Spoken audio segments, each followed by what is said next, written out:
Hey, what's up guys? J'espère que vous allez bien. On se retrouve aujourd'hui pour une nouvelle vidéo. Juste avant de commencer, je vais faire deux petites parenthèses. La première, c'est que comme vous l'avez sûrement remarqué, ça va faire maintenant plus de 3 semaines que je n'ai pas publié de vidéo sur la chaîne. Il y a plusieurs raisons. La première, c'est que je suis revenue de mon année de mobilité et bien en revenant en France, j'ai dû retrouver un peu mes petites habitudes, me réadapter, etc.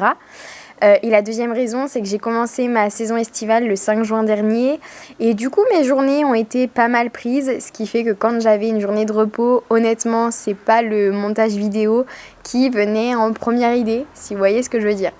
La deuxième petite parenthèse, c'est que j'ai remarqué qu'il y avait moins de vues sur les vidéos, peut-être dû au fait que tout comme moi vous êtes plus occupés, vous avez moins envie de consommer du contenu sur YouTube, ou alors tout simplement que mon contenu vous intéresse un peu moins. Toujours est-il que moi ça m'a fait réfléchir et que je n'ai pas envie que le montage vidéo, que le tournage des vidéos et bref, que YouTube ça devienne une pression. Bien au contraire, j'aimerais plutôt développer cette nouvelle passion. Et donc, je vais avoir une nouvelle petite organisation pour au moins l'été. C'est-à-dire que je vais essayer de faire une vidéo soit toutes les semaines, soit tous les 15 jours, soit toutes les 3 semaines. Bref, un petit peu quand j'ai le temps, quand j'en ai envie et surtout quand j'en ai les idées. Et puis ensuite, on verra à la rentrée en fonction de mon emploi du temps, etc., comment je m'organise. Bon, parlons peu, mais parlons bien. Pourquoi je souhaite faire cette nouvelle vidéo? Eh bien, c'est comme je l'ai dit un petit peu auparavant et comme vous avez pu le voir à travers mes vidéos, je reviens de mon année de mobilité en Angleterre. Et cette année, j'ai eu un repère qui m'a été plus que nécessaire. Moi, grâce à une de mes copines, eh bien, j'ai pu rencontrer en fait sa tante et son oncle qui habitent à Portsmouth. Et ça a été pour moi une grande chance parce que si j'avais un problème, un souci ou juste un besoin de parler, un petit mal-être, je savais que j'avais quelqu'un sur qui compter. Et moi, ça m'a beaucoup apporté, ça m'a beaucoup aidé. Même si je les ai vus que 2 fois, finalement, ils ont marqué à la fois mon début d'année et aussi ma fin d'année. Puisque la première fois que je suis partie eh bien, les voir, c'était au mois de septembre dernier.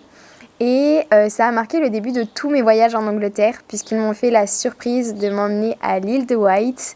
Et c'était magnifique, c'est un très très beau souvenir. Et c'est grâce à ça, en fait, tellement j'ai trouvé que c'était splendide que par la suite j'ai voulu tout découvrir.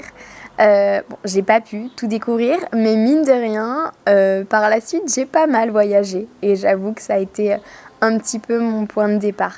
Alors, étant un petit peu nostalgique de tous ces voyages, de tous ces jolis souvenirs et moments que j'ai pu passer cette année, je souhaitais faire cette petite vidéo. Et puis aussi parce que je me suis dit que potentiellement, toi qui regardes cette vidéo, tu n'as pas l'occasion de partir en vacances cet été, ou bien alors tu es déjà parti, ou alors tu n'as qu'une envie, c'est partir très bientôt. Mais peut-être que tu as aussi l'envie de t'évader, ne serait-ce qu'un court instant, en regardant cette vidéo. Bon, aujourd'hui je ne pars pas avec mon petit sac à dos, mais tout comme Dora l'exploratrice, je pars avec ma carte. Et honnêtement, elle va m'être d'une très très grande utilité parce que ça date, mine de rien, septembre dernier. Un peu, ouais. Bon bref, on décolle? Non, on prend le ferry. C'est une île quand même.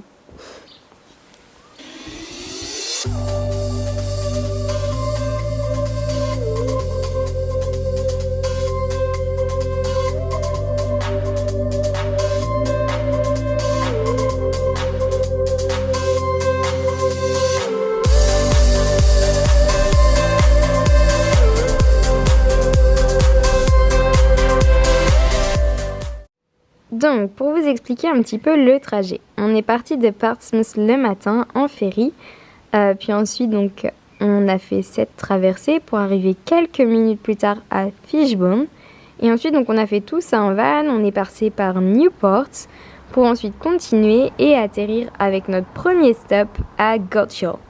C'est ici qu'on a vu plusieurs petits villages, donc de Old Smithy, ensuite on a vu The Model Village, etc. On a d'abord vu The Old Smithy. Alors en fait, on a marché dans une sorte de petit village et à ce qui paraît, ça m'aurait porté chance. Après, je tiens à dire quand même que quelques minutes plus tard, j'ai pris une photo en tant que prisonnier avec Andy.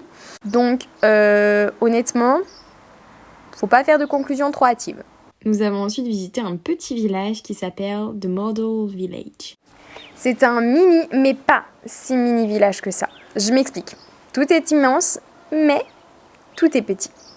Alors c'est à ce moment-là que l'expression « tout ce qui est petit et mignon » a pris tout son sens. La preuve en image.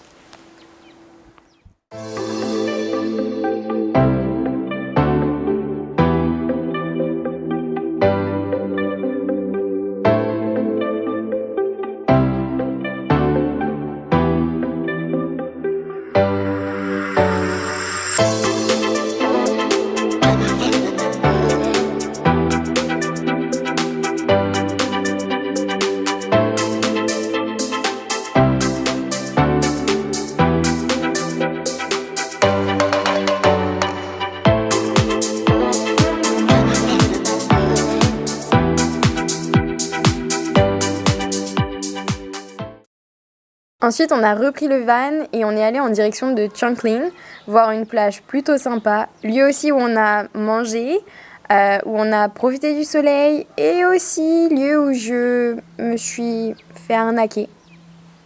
Et oui, en achetant une carte postale et un porte-clés. Mais honnêtement, j'avais mes 2 impératifs et ça, c'était le principal.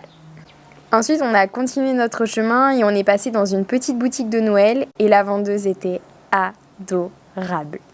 Puis après ça, on est parti pas loin du tout, près de Chongqing. Alors pour la petite information, en fait c'est une échine, autrement dit un mot local qui symbolise un ruisseau qui s'enfonce dans une falaise douce. Et l'île de Wight en contient énormément, mais la principale c'est Chongqing. C'est donc un endroit assez touristique et on y trouve des cascades, des arbres, des sentiers, passerelles et il y a aussi une petite exposition racontant l'histoire de l'île. Après ça, on est allé vers Ventnor et Staffield Cove. On a pas mal marché, c'était super chouette. Il y avait pas mal de vent, l'eau était agitée, mais ça nous a permis de bien profiter de l'air frais. On a continué de longer toute la côte jusqu'à The Needles, plutôt impressionnant. Comme vous le savez, toute bonne chose a une fin et il était temps pour nous de repartir en direction de Portsmouth parce que on avait quand même un objectif, c'était de ne pas rater le ferry. Et ensuite on est rentré et c'était la première fois que je mangeais un fish and chips, en plus avec une super famille. Le lendemain, je suis repartie direction Bristol et je suis revenue à Portsmouth seulement en avril et j'ai aussi rejoint ma copine et son copain qui étaient venus passer une semaine en Angleterre. Alors c'était sympa. Je vous donne donc rendez-vous pour une partie numéro 2, je l'espère, la semaine prochaine. Alors, pour ne pas finir sans ma petite disquette favorite, eh bien, quant à moi, je vous épargnais la disquette du abonnez-vous, commentez, likez, partagez, même si je vous avoue que ça me ferait grave plaisir. Allez, à la semaine prochaine!